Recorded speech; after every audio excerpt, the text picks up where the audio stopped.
सोमवार के दिन भगवान शिव की पूजा में इन 10 बातों का ध्यान रखें जो जीवन बदल सकते हैं। पावन पर्वों और व्रतों की इस धरती पर एक गांव था, शिवपुर। यह गांव अपने प्राचीन शिव मंदिर और श्रद्धालु जनों के लिए प्रसिद्ध था।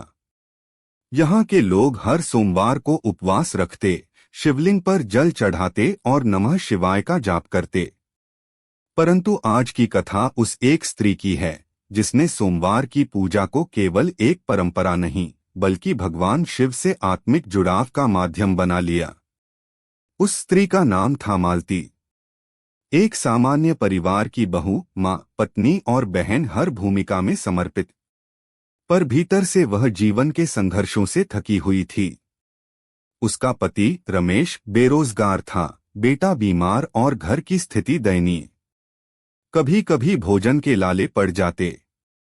गांव की औरतें ताना देती, लेकिन मालती के चेहरे पर एक अजीब सी शांति रहती, जैसे वह किसी और ही आशा से जुड़ी हो। एक दिन सोमवार को गांव के बाहर से एक वृद्ध सन्यासी आए। मंदिर के द्वार पर बैठकर उन्होंने शिव नाम का जाप शुरू किया। लोगों ने दर्शन किए और चले गए, पर मालती कुछ देर वहीं बैठी रही। सन्यासी ने पूछा, बेटी, क्या मांगना चाहती हो? मालती ने कहा, बाबा, मैंने बहुत पूजा की, बहुत व्रत किए, पर मेरे कष्ट खत्म नहीं होते। क्या मैं कुछ गलत करती हूं?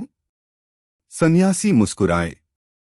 पूजा में श्रद्धा से ज्यादा जरूरी है समझ और सही विधि। शिव कृपा तुरंत मिलती है, पर जब भक्त सच्चे नियमों का पालन करता है। सोमवार को पूजा करते समय इन 10 बातों का ध्यान रखो। ये सिर्फ नियम नहीं, शिव की आराधना का सार हैं। और फिर उन्होंने एक एक बात बताई। हर बात के साथ मालती की आंखें भर आईं। उसे लगा जैसे आज पहली बार शिव को समझा हो। भाग 1, शिव पूजा की पहली बात, सच्चे मन से पूजा करो। सन्यासी बोले, जब तक पूजा केवल हाथों से होगी, फल सीमित होगा। मन से शिव को पुकारोगी तो वे स्वयं घर आएंगे। मालती ने पहले कभी ध्यान से यह विचार नहीं किया था।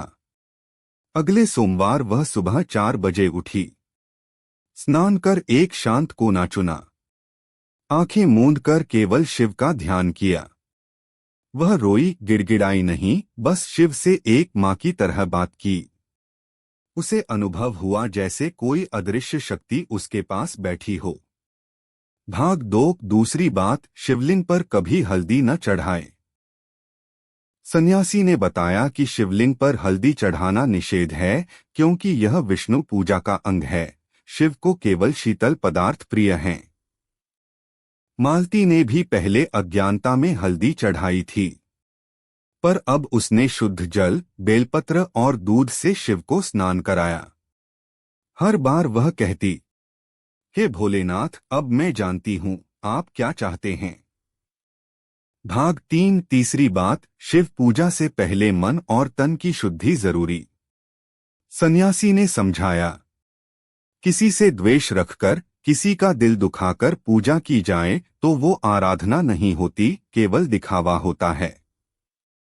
मालती ने उन औरतों को माफ किया जिन्होंने उसे नीचा दिखाया था।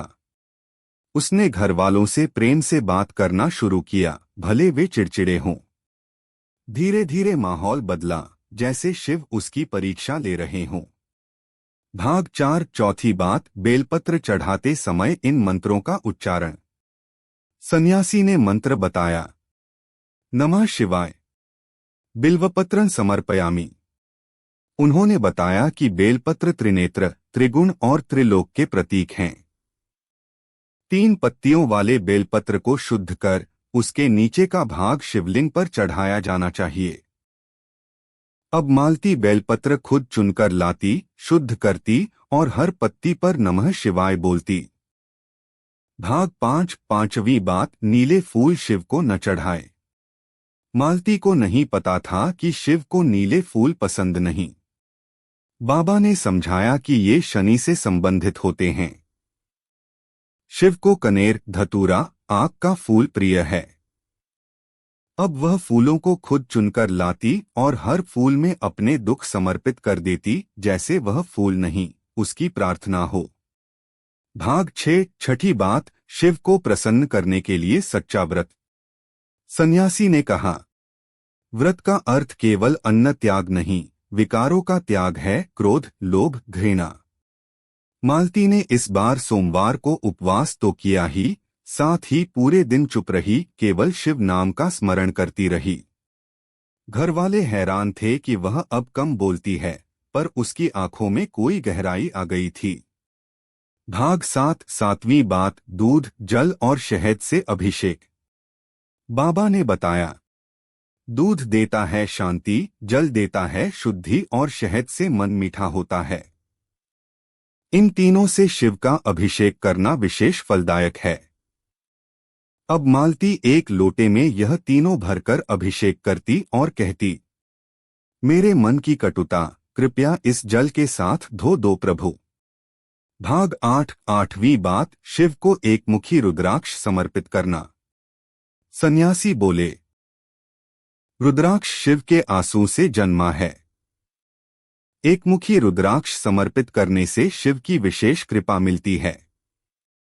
मालती के पास पैसे नहीं थे, लेकिन एक दिन उसे खेत की मिट्टी में एक रुद्राक्ष मिला। बाबा ने कहा, यह शिव की कृपा है। उसने उस रुद्राक्ष को गंगाजल से धोकर शिवलिंग के पास रखा और कहा, मैं सब कुछ नहीं दे सकती प्रभु, पर जो मिला है वही समर्पित करती हूँ। भाग 9 नवमीं बात, भजन, स्तुति और शिव पुराण का श्रवण। मालती अब हर सोमवार को शिव स्तुति पढ़ती, शिव तांडव स्तोत्र, रुद्राष्टक और महामृत्युंजय मंत्र। उसने धीरे धीरे शिव पुराण पढ़ना शुरू किया और गांव की स्त्रियों को भी सुनाने लगी। उसका घर अब पूजा का केंद्र बन गया। भाग 10 अंतिम बात, पूजा के बाद प्रसाद बांटना और शिव नाम का प्रचार करना। सन्यासी ने कहा, शिव कृपा तभी पूर्ण होती है जब आप दूसरों के जीवन में भी प्रकाश लाते हो। अब मालती पूजा के बाद गुड़, पानी, चूड़ा बांटती और हर किसी से कहती, सोमवार को केवल व्रत मत करो, समझ के साथ पूजा करो। परिणाम शिव की सच्ची कृपा। 1 वर्ष बीता। मालती के पति को मंदिर में पुजारी का कार्य मिल गया, जहां से वेद पाठ सीखने लगे। उनका बेटा चमत्कारिक रूप से स्वस्थ हुआ। घर में स्थिरता आई और सबसे बड़ा परिवर्तन यह था, मालती की आंखों में अब कोई दर्द नहीं था, केवल संतोष था। बाबा एक दिन फिर गांव आए।